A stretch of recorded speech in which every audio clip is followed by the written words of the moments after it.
Contraband. Elena hitched her purse up over her shoulder and felt her underarms dampen. A bead of sweat slid from below her ear, curving around and meeting her hair at the base of her scalp. Her shoes clacked on the concrete, echoing along the outdoor shopping mall. 4 in line in front of her. She cursed herself for not buying tickets online, but with poor planning comes consequences. The marquee above the ticket booth blinked and flickered its electronic dance. A pair of teenagers locked inside the booth smiled as they dispensed tickets for shows, happy and unaware in their youthful ignorance. Their matching red polo shirts blazed brightly under the fluorescent lights of the booth. A blast of wind whooshed by, and Elena gripped her purse, securing the contents with one hand.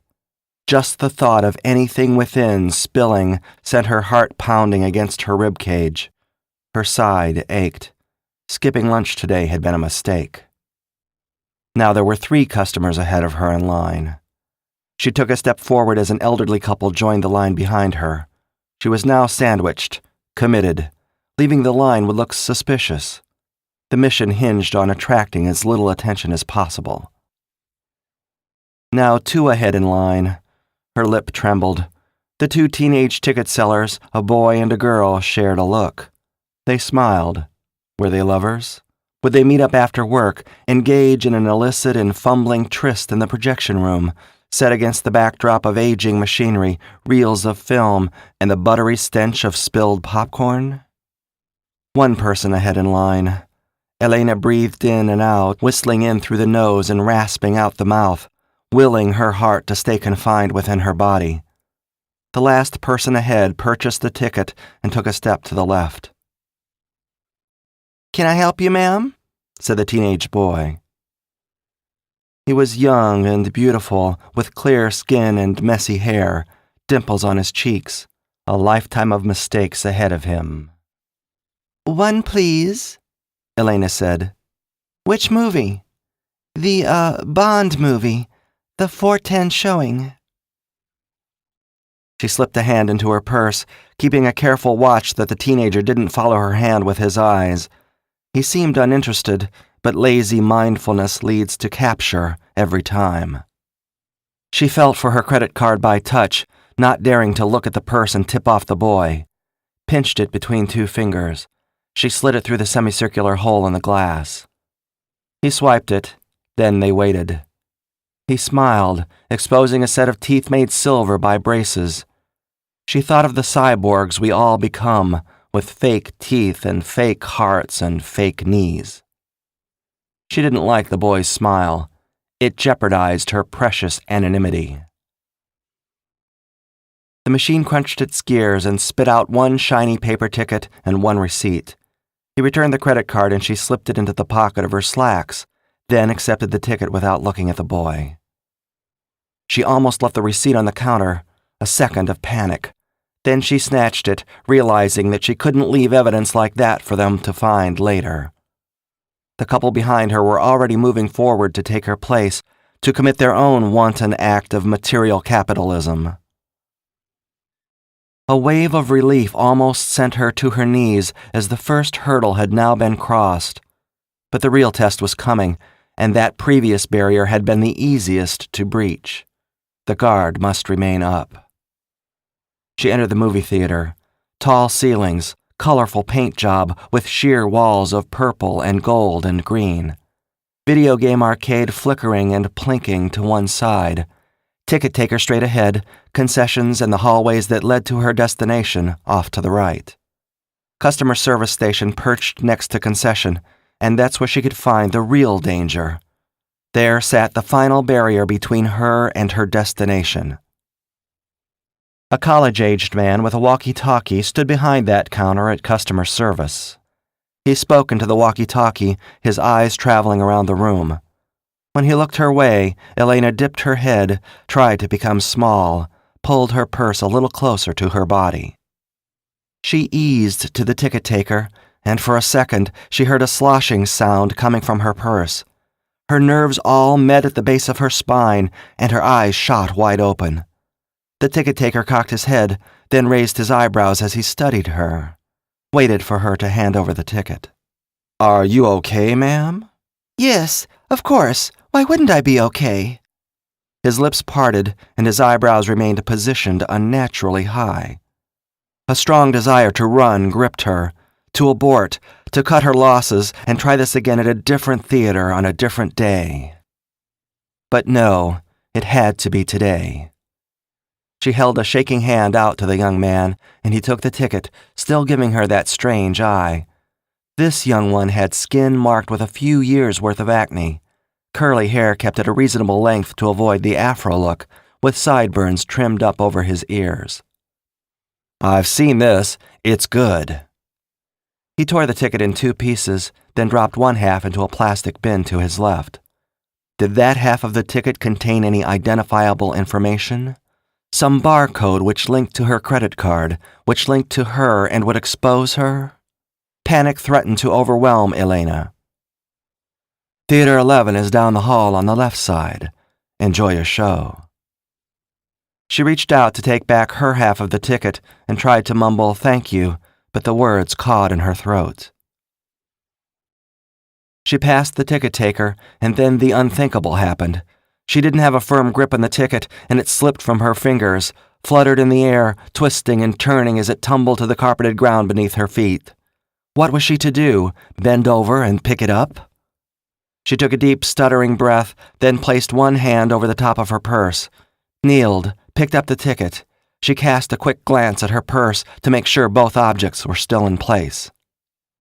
"Ma'am," the ticket taker behind her said. She turned, checking the man at the customer service desk. He was speaking into his walkie-talkie, but now his eyes were on her. They were suspicious. They were preparing to make a move. What? She said to the ticket taker, the vehemence in her voice bordering on slithering rage. He seemed unfazed. "You can get a free popcorn upgrade, today only, large for medium price." I see, she said, as an involuntary shudder jiggled her body from head to toe. Thank you, young man. Flicked her eyes back to the customer service spy. He was now standing with a woman, tall and ponytailed. He was pointing at a spot on the floor in front of them, but Elena wasn't fooled. She knew their game of diversion and subterfuge. The idea of a large popcorn for the medium price didn't tempt her. Once she was in the theater, she would be safe. The movie would start and they would have no hold over her anymore. She could complete the mission. She hitched her purse higher on her shoulder, then placed one foot in front of the other and proceeded to the hallway. The young man at the customer service desk clipped his walkie-talkie to his belt and came around the other side of the desk. Elena picked up her pace. If she could just get to the hallway, she could outrun him. The young man kept walking, on a course to intercept her. No, it can't happen like this. Not like this. Not when I'm so close. Elena broke out into a power walk. Not quite a run, because that would be suspicious, but as fast as she could go while keeping her balance and her purse still. The young man kept walking, 10 feet away. She turned her eyes away from him, steadfast and determined. Her pant legs swished with each forward motion. The young man came to a stop, just to the left of her path across the carpet. He clasped his hands behind his back, opened his mouth. The panic bubbled up through Elena, and her body started to convulse. Everything was about to come crashing down. The young man smiled. "Enjoy the show." Her physical control evaporated. Motor mechanics broke down. Her seizing body caused her arms to swing in a wide arc, and her purse lifted from her shoulder, then fell forward, tumbling. She saw lipstick fly out into the air, a pack of moist towelettes. Then the bag hit the ground, and her worst nightmare became reality. The plastic bottle of Diet Coke and her package of M&Ms, the items she'd tried so hard to conceal, spilled from her purse. The cacophony of contraband on display for all to see. The bottle rolled to a stop at the feet of the young man from customer service. Their eyes met. "What the?" he said, frowning. "It's not mine," Elena said. He slipped the walkie-talkie from his belt and it squawked when he pressed the button. I need all available agents to come to customer service. We have a code 10. I repeat, a code 10. Just as the ticket taker leaped into action, Elena somersaulted forward, grabbing her purse. On the way up, she smacked the customer service kid on the side of his head, and she watched a jet of saliva spray from his jaw as his face twisted.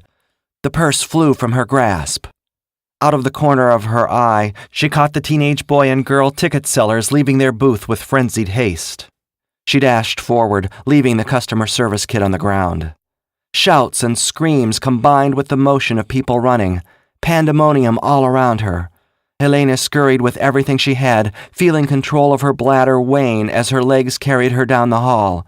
Her orthopedic shoes gave little traction on the carpet, but she moved with the grace of a much younger Elena. In high school, she'd been a track star. She still knew how to channel that focus. But the young ones were gaining on her.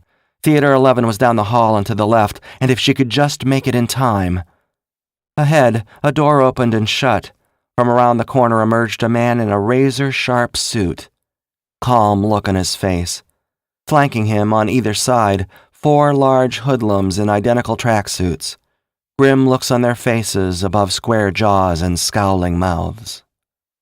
Elena came to a screeching halt. "Ma'am," the man in the suit said, "is there some kind of problem? Why are you running in my theater when a sign out front clearly says no running?" The young man from customer service stopped to Elena's left, panting, holding her purse. The telltale Diet Coke jutted from the top of the bag. "Mr. Cornwall," the young man said, "we caught this woman trying to sneak forbidden items into the theater." Cornwall sneered. "Oh no, that is certainly not good news. Is this true, ma'am?" Elena stood tall, bracing herself. "You'll get nothing from me. I don't know anything about this, and you can't make me talk. I refuse." "It is the policy of this theater that outside food and drink are considered contraband and therefore not allowed. Did you not hear that you can get a large popcorn for the price of a medium today? Is that not enough for you?" Elena said nothing. "We do everything we can to provide a pleasant, movie-going experience here, and this is how you repay us?" Elena pursed her lips and remained silent, forcing herself to stay as still as possible. "Give me the bag," Cornwall said, holding out his hand. The young man obliged, and Cornwall rifled through her purse. "Candy as well? That is equally as disallowed as soda. You've been a very sneaky lady today, Ms. "Randall," said the teenage boy from the ticket booth. His hands were clutched over his chest. "Her name is Elena Randall." Cornwall smiled, a wicked look that twisted the wrinkles around his eyes. The thugs on either side of him grunted, mirroring Cornwall's oppressive grin. "What are we to do with you, Ms. Randall? What are we to do with those who see fit to claim that the rules do not apply to them?" Elena said nothing, only kept her head high and her chin proudly forward. "Do you also not realize that we sell M&Ms at our concession?" "They're too expensive," Elena said in an impulsive burst, although her voice came out much more timidly than she'd intended. "A lot cheaper at the gas station." Silence filled the hallway. Cornwall seemed taken aback. He breathed for a few seconds as his eyes darted over her face. He opened his mouth, then closed it, his chest rising and falling as he appeared to compose his thoughts. "Cheaper?" "Yes." Cornwall turned to the crowd of theater employees gathered around. "Is what Ms. Randall is saying true?" "Oh, yeah," said the ticket booth girl. "They're like half the price if you get them at the shell next to the theater, and they have peanut M&Ms, the minis, and like 2 or 3 other kinds. Coke, too, is like totally cheaper." Elena looked around at the crowd, and many of them were bobbing their heads, waiting for Cornwall to respond. He watched all of them, taking stock of each person's expression. Was this some kind of trick? She contemplated running. There was a gap about a foot wide between one of Cornwall's track-suited thugs and the next employee. Beyond that, the door, and beyond that, freedom. She'd have to leave the purse behind, but she could cancel the credit cards. Freedom had to come at a cost. Cornwall sighed, then he sucked on his teeth for a few seconds. I wasn't aware that our prices were higher than those at the Shell station. It's totally for real, said one of the thugs standing by Cornwall. Movie theater food is a rip-off. Cornwall looked into the purse again while he chewed on his lower lip. He looked around at the group gathered, then nodded. Well, Ms. Randall, it seems that your broad display of defiance has given me some things to contemplate. What? She said. He held out the purse, just inches from her face. This had to be some kind of trick. She'd reach out for the purse, then they'd slap the cuffs on her. She eyed Cornwall, but he wore no sinister grin on his face now. He was waiting for her to take the bag. She reached out and accepted the purse, then hugged it to her chest, glanced down at it, counting that all her possessions were still in place. The crowd began to disperse. What's going on here? She said. Cornwall tented his fingertips. When a man can question the very thing he holds dear and ask himself if what he believes is just is actually so, then he can look at himself and his deeds with objectivity. He can sleep well at night, knowing he has done the right thing. Excuse me? Thank you for your patronage, Elena Randall. Enjoy the show. Discussion questions. 1. Should Elena come back to the movie theater with some explosives and show those bastards who's really in charge? 2. Why are movie refreshments so damn expensive? 3. Is Cornwall a changed man at the end of the story, or is he only faking it because he's planning to run for city council and he wants to keep a potential voter placated?